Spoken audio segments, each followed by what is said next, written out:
Hari ini kita akan membahas sebuah kasus mengerikan yang tidak hanya mengguncang desa kecil, tetapi juga dua kota besar di India. Karena ketika identitas pembunuhnya terungkap, tidak ada yang percaya. Begitu pula ketika polisi menemukan mayat korban, kondisinya membuat mereka benar-benar tercengang. Bagaimana kisahnya? Sebelumnya, silakan subscribe dulu channel ini serta nyalakan loncengnya untuk mengetahui kasus-kasus kriminal yang terjadi di berbagai negara. Pada tahun 2016, seorang wanita bernama Leena Sharma tinggal di kota Delhi, India. Rumahnya terletak di daerah mewah bernama Vasant Kunj. Kota Delhi memiliki sejarah sebagai pusat transportasi komersial, pusat kebudayaan, serta pusat politik India. Di kota Delhi terdapat sebuah sekolah internasional bernama American Embassy. Di sanalah Leena Sharma bekerja sebagai asisten manajer. Namun setelah beberapa waktu, dia berhenti dari pekerjaan ini dan mulai bekerja di sebuah perusahaan swasta dengan posisi yang menjanjikan. Kedua orang tua Leena sudah meninggal dunia dan dia hanya memiliki satu kakak perempuan bernama Hina Sharma yang sudah menikah dan suaminya bekerja di kota Bangalore. Ayah mereka memiliki 70 hektar tanah yang diwariskan kepada mereka berdua.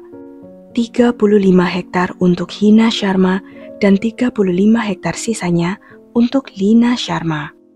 Tanah warisan itu berada di desa Sohagpur di Narmadapur, sebuah kota kecil di negara bagian Madhya Pradesh.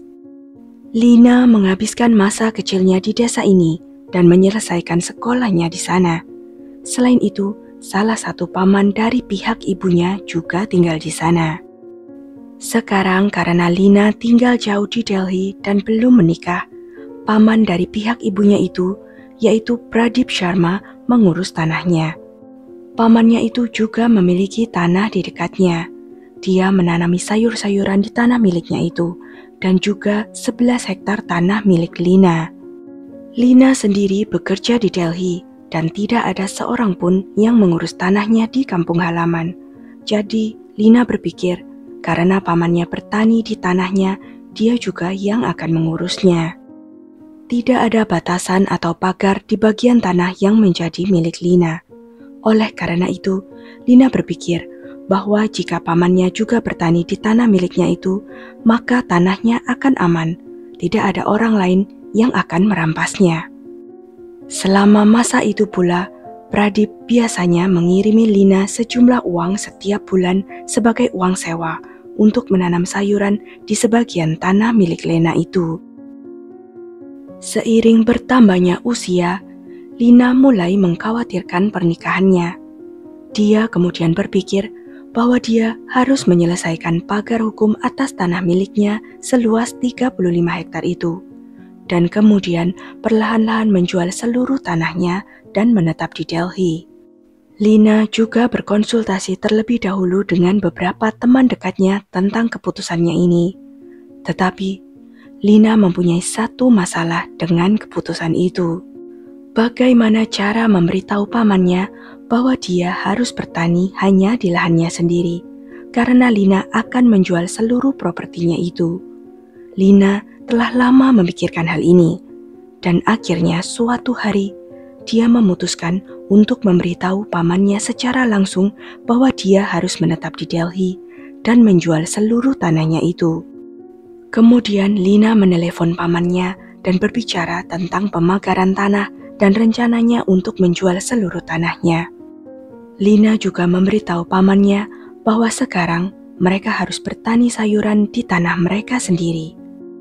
Menanggapi keputusan Leena, pamannya hanya mengatakan, "Tidak masalah, datanglah ke desa dan lakukan apapun yang kamu mau." Mendengar hal ini, Leena menjadi sangat lega. Dan kemudian pada tanggal 18 April 2016, dia datang ke kota Bhopal di negara bagian Madhya Pradesh. Di sana, dia menghabiskan 2 hari di rumah temannya. Dan kemudian pada tanggal 20 April, dia pergi ke desa kelahirannya, Sohagpur. Setelah sampai di desa, Lina meminta bantuan beberapa temannya dan membawa semua barang yang diperlukan untuk memagari tanahnya. Setelah itu, pada tanggal 23 April, Lina mulai mensurvei tanah miliknya. Dan kemudian rencananya pada tanggal 29 April, dia akan mulai memagari tanahnya. Namun, pada tanggal 29 April itu, Lina tiba-tiba menghilang. Baik teman-temannya maupun pamannya dan kakaknya, Hina, tidak ada yang tahu kemana dia pergi. Sebelumnya, Lina biasanya berbicara dengan teman-temannya setiap hari melalui telepon atau chat. Tetapi, pesan terakhirnya terhenti di tanggal 28 April. Pamannya berpikir mungkin Lina telah kembali ke Delhi. Lina memiliki 2 ponsel, dan anehnya beberapa hari kemudian kedua ponsel tersebut dimatikan. Kakaknya, Hina Sharma, terkejut ketika teman-teman Lina meneleponnya dan bertanya tentang keberadaan Lina. Sudah 7 hari sejak Lina menghilang dan tidak ada yang tahu di mana dia sekarang. Karena kerabat Lina mengira bahwa dia telah kembali ke Delhi, mereka tidak mengajukan pengaduan ke polisi. Kemudian setelah 7 hari Lina menghilang, teman-temannya mengajukan pengaduan orang hilang di kantor polisi Vasant Kunj. Namun polisi di sana tidak mengambil tindakan apapun. Menurut mereka, kasus ini seharusnya ditangani kantor polisi wilayah lain, karena Lina telah menghilang dari desanya di Madhya Pradesh. Kemudian pada tanggal 5 Mei 2016, paman Lina, Pradip, pergi ke kantor polisi Sohagpur dan mengajukan pengaduan orang hilang. Dalam pengaduannya, Pradip Sharma menulis bahwa Lina telah hilang sejak pagi hari tanggal 28 April. Kami mencarinya kemana-mana di desa, tetapi tidak menemukannya. Dia juga tidak pulang ke rumahnya di Delhi, yang membuat kami sangat khawatir. Polisi di sana menerima laporan kasus hilangnya Lina Sharma. Namun, bahkan setelah mengajukan pengaduan ke polisi, seminggu berlalu tanpa kemajuan apapun. Teman-teman Lina mengkhawatirkannya lebih dari kerabatnya. Itulah sebabnya mereka meminta bantuan dari media sosial untuk menemukannya. Mereka membuat halaman Facebook dengan nama Save Lina. Di sana, mereka membagikan informasi lengkap tentang Lina dan memposting banyak hal di sana, yang menyebabkan halaman itu berkembang serta banyak orang yang bergabung. Dalam beberapa hari, halaman Facebook ini berkembang pesat sehingga bahkan petugas senior di kepolisian Madhya Pradesh juga mengetahuinya. Setelah itu, petugas senior tersebut menghubungi kantor polisi Sohagpur dan memberikan tekanan untuk menyelesaikan kasus ini sesegera mungkin. Kemudian, barulah polisi di Sohagpur menjadi serius dalam menangani kasus ini. Pertama-tama, polisi melacak ponsel Lina dan mereka mendapat petunjuk yang signifikan.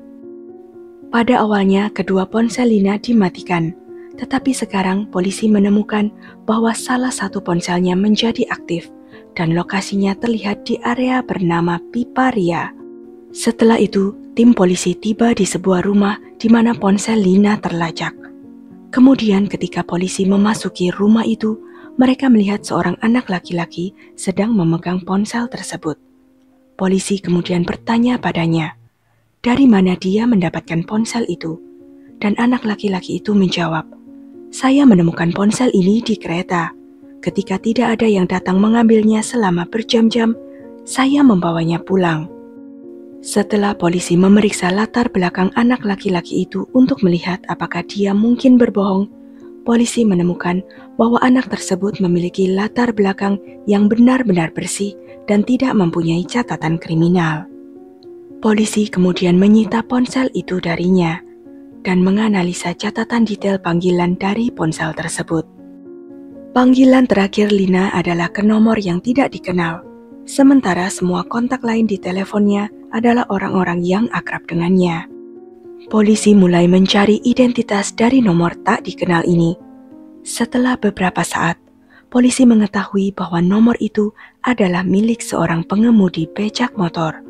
Polisi segera mencari pengemudi tersebut, dan tak lama kemudian mereka menemukannya. Pengemudi tersebut lalu dibawa ke kantor polisi untuk diinterogasi. Dia mengatakan pada polisi, "Saya mengenal Lina dengan baik karena selama beberapa hari terakhir, setiap kali Lina pergi kemanapun, dia selalu memesan becak saya. Terakhir kali pada tanggal 29 April, saya menurunkannya di luar rumahnya." Setelah mendengar pernyataan dari sopir becak ini, polisi terkejut.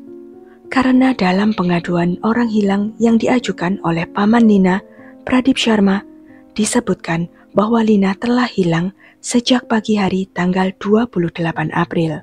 Namun kini pengemudi becak itu mengatakan bahwa dia menurunkan Lina di luar rumahnya pada pagi hari tanggal 29 April.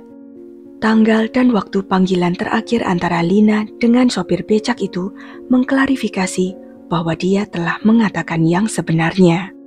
Lantas, mengapa paman Lina menyebutkan tanggal 28 April dalam pengaduannya?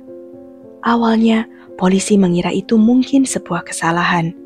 Tetapi, ketika mereka membaca postingan di halaman Facebook yang dibuat oleh teman-teman Lina, mereka mempertimbangkan untuk berbicara dengan Pradip Sharma.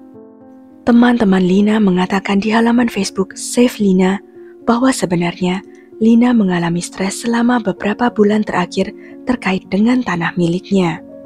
Karena pamannya memaksa menanam sayuran di tanahnya yang seluas 11 hektar. Polisi juga mengetahui dari halaman Facebook itu bahwa Lina telah mengajukan pengaduan sengketa properti melawan pamannya di pengadilan dan sedang menunggu keputusan di Pengadilan Tinggi Madhya Pradesh. Kemudian, Pradip Sharma dipanggil ke kantor polisi untuk diinterogasi. Pada awalnya, Pradip tetap berpegang pada pernyataannya, tetapi setelah polisi menginterogasinya dengan ketat selama beberapa waktu dengan menunjukkan bukti-bukti yang menyudutkannya, seperti catatan panggilan telepon Lina, pengakuan pengemudi becak motor, dan teman-teman curhat Lina, Pradip menjadi gugup.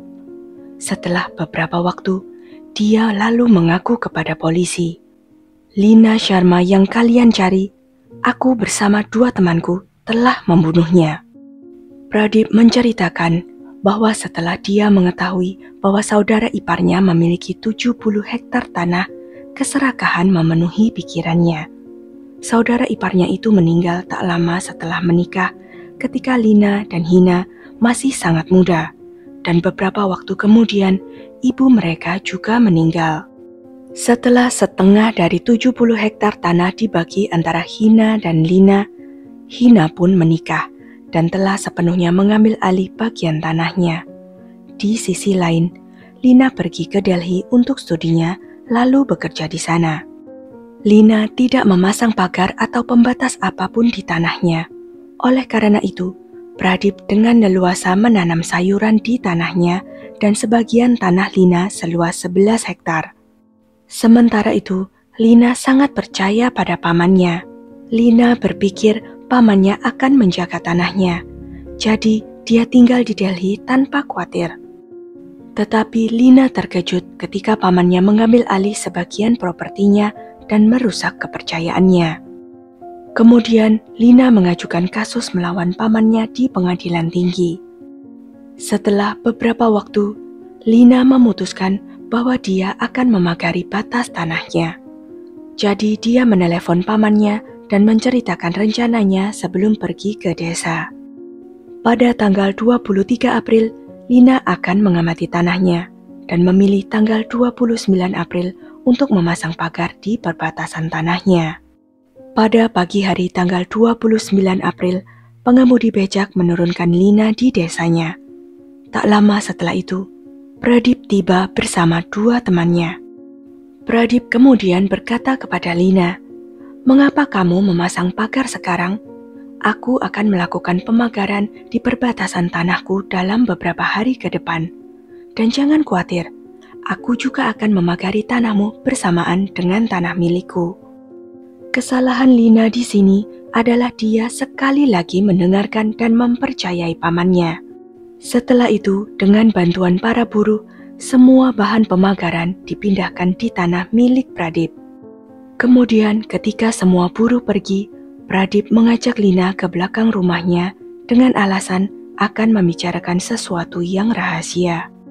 Tak ada seorang pun di sekitar sana.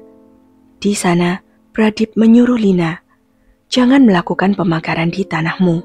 Berikan padaku tanahmu yang seluas 11 hektar yang sudah lama aku tanami." Awalnya Lina terkejut, tapi kemudian dia langsung menolak permintaan pamannya itu. Setelah itu, salah satu teman Pradip datang dengan membawa batu di tangannya dan memukul kepala Lina, menyebabkan dia pingsan. Lalu, Pradip tanpa ampun memukul keponakannya dengan tongkat. Dia lalu menyuruh komplotannya untuk mengambil traktor, dan ketika kedua temannya itu pergi, Pradip mencekik Lina sampai mati. Setelah itu, ketiga orang ini memasukkan jenazah Lina ke dalam traktor serta beberapa bungkus garam dan urea.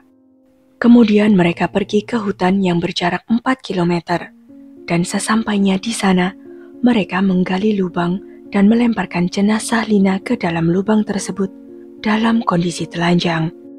Sebelum melemparkan tubuh keponakannya ke dalam lubang itu, pamannya sendiri yang melepas semua pakaiannya, dengan alasan agar jika ada yang menemukan tubuh Lina, mereka tidak dapat mengidentifikasinya. Selain itu, mereka juga melemparkan garam dan urea ke dalam lubang tersebut, sehingga jenazah Lina dapat segera membusuk setelah beberapa hari. Semua ini dilakukan pada sore hari tanggal 29 April, dan seluruh pekerjaan hanya memakan waktu beberapa jam. Setelah itu, untuk menghapus semua bukti, Pradip menghancurkan pakaian Lina.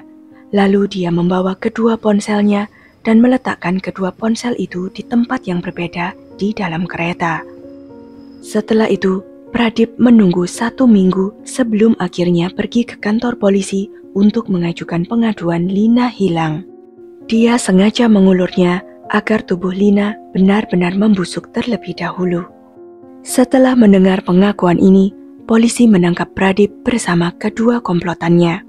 Mereka kemudian dibawa ke tempat di mana mereka menguburkan jenazah Lina. Di sana, polisi segera menemukan jenazah yang sudah membusuk dengan cepat, sehingga tidak dapat dikenali lagi. Kemudian dilakukan tes DNA pada jenazah itu untuk mengkonfirmasi identitasnya. Hasilnya mengkonfirmasi bahwa jenazah tersebut adalah memang benar Lina Sharma. Jenazahnya kemudian diserahkan kepada Hina, saudara perempuannya, untuk dilakukan upacara yang layak baginya. Persidangan Pradip Sharma dan 2 kaki tangannya dimulai di pengadilan. Mereka sudah mengakui kejahatan mereka, dan polisi memiliki semua bukti yang memberatkan mereka. Namun, meskipun demikian, sekitar 9 bulan setelah persidangan dimulai, Pradip Sharma dibebaskan dengan jaminan, dan beberapa bulan kemudian, kedua kaki tangannya juga dibebaskan dengan jaminan. Kasus tersebut masih berlanjut di pengadilan selama beberapa tahun. Namun akhirnya pada tahun 2023, pengadilan memvonis ketiganya dengan hukuman penjara seumur hidup. Sementara itu, selama persidangan berlangsung, keluarga Pradip Sharma masih tetap bercocok tanam di tanah Lina. Pengacara Lina mengangkat masalah ini di pengadilan. Kemudian, pengadilan memerintahkan bahwa semua harta Lina harus diberikan kepada siapa yang merupakan kerabat terdekat Lina. Karena Hina adalah kerabat terdekat Lina, maka dialah yang berhak menerima seluruh harta Lina. Sekian kisah kali ini. Jangan lupa untuk klik like, share, subscribe, dan komen ya pendapat kalian. Sampai jumpa lagi di video-video selanjutnya.